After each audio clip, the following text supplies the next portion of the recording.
Well, it has been an active Atlantic hurricane season so far, and we have a bunch of systems that are out there right now. And I've always worked in Minnesota, but many of you probably remember my former colleague and friend, JD Disharoon, who is joining me, and he has worked in hurricane areas, New Orleans specifically. For how many years were you there? Yeah, so I was in New Orleans for 4 years. In fact, the 4 years right before I came up to Minnesota. So, with New Minnesota. Orleans kind of being this bullseye here, it's kind of bringing back some memories. Yeah. So what?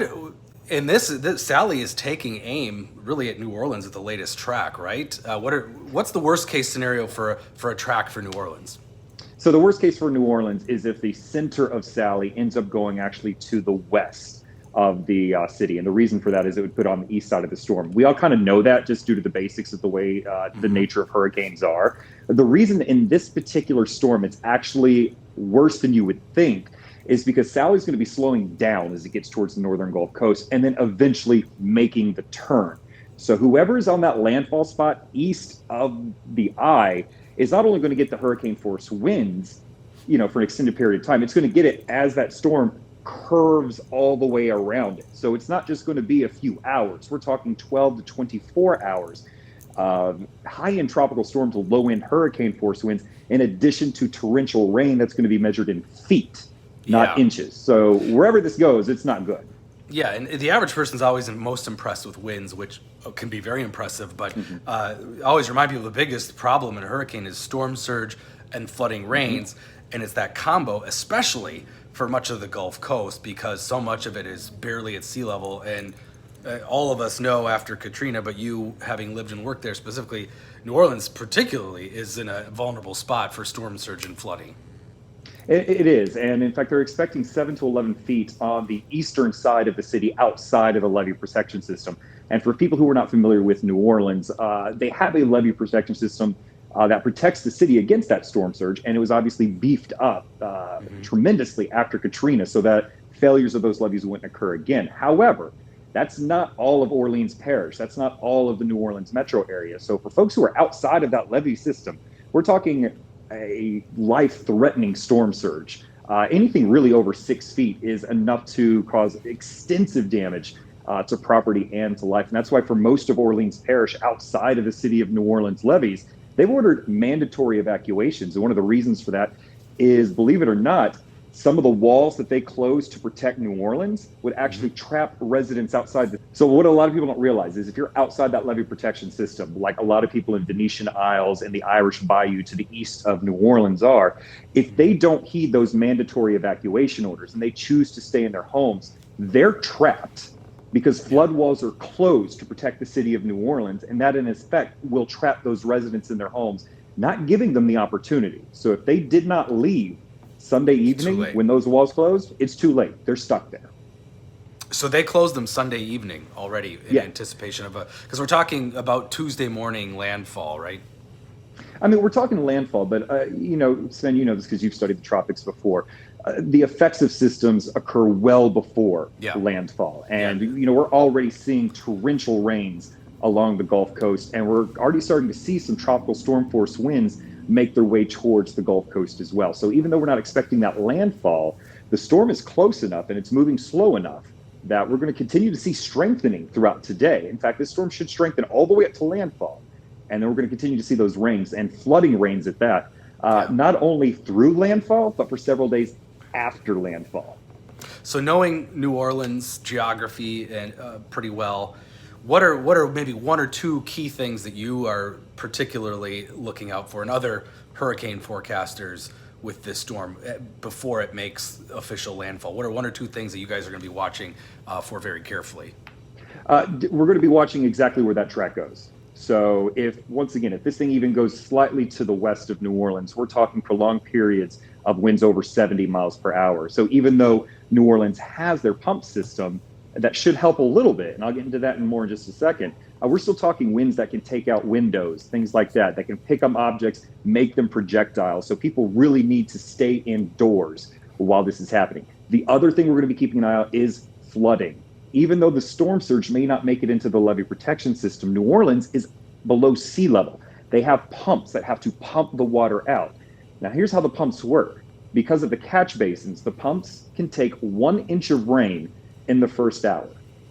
After that, a ½ inch of rain per hour.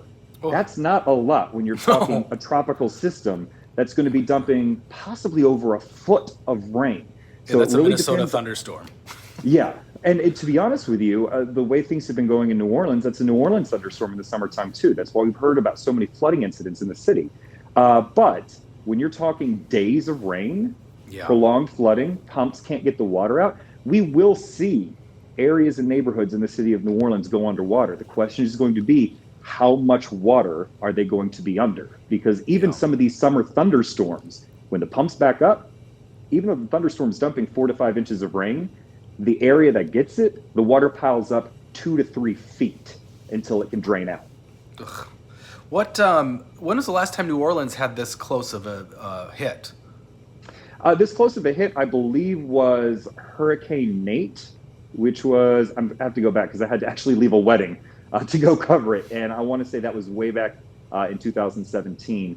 So it's been a couple years for sure.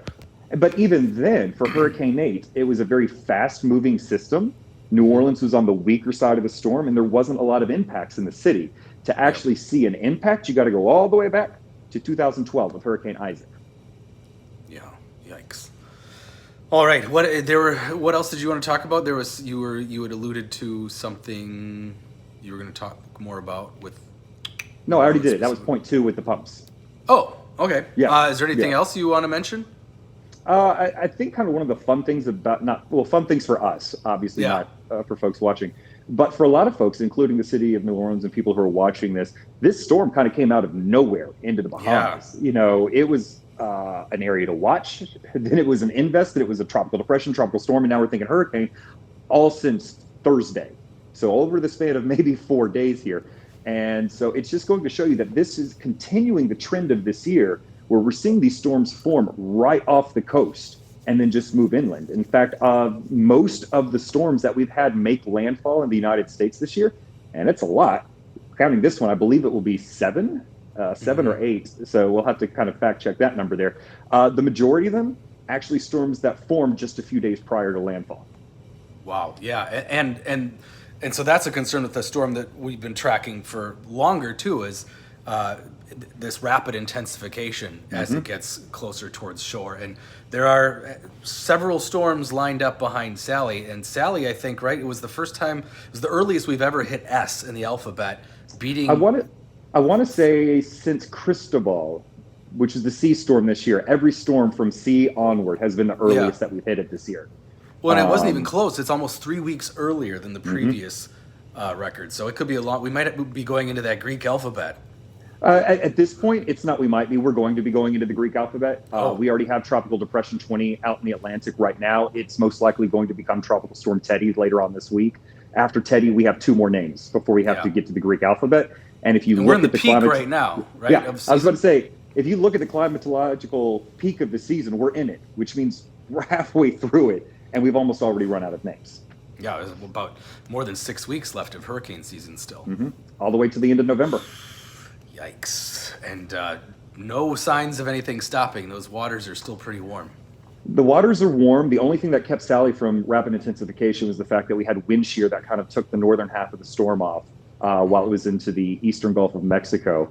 But with the fact that we have a La Nina forming right now, that is very conducive for Atlantic activity because it weakens the wind shear. Tropical waters are still very warm right now. Even though Sally just came from the Bahamas, water temperatures in the Bahamas right now are still 87 to 90 degrees, which is well above the 80 degrees needed to get these storms going and to get that strengthening to occur. Wow. Well, all we're seeing up here is smoke from the California wildfires arrived over the weekend. But it's going to be a busy rest of the season. We'll probably be checking in with you again. Absolutely. And keep in mind that high pressure system that's bringing you the wildfire smoke is what's actually going to be causing Sally to slow down across the Gulf of Mexico. So it's kind of neat to look at how all of these things are interconnected. Add some guilt to our warm sunshine the next few days. Is that what you're saying? Thanks. A little bit, because I'm going to be dealing with the torrential downpours in Atlanta as we get to the end of the week. All right. Well, good luck with that, too. All right. See ya. See ya.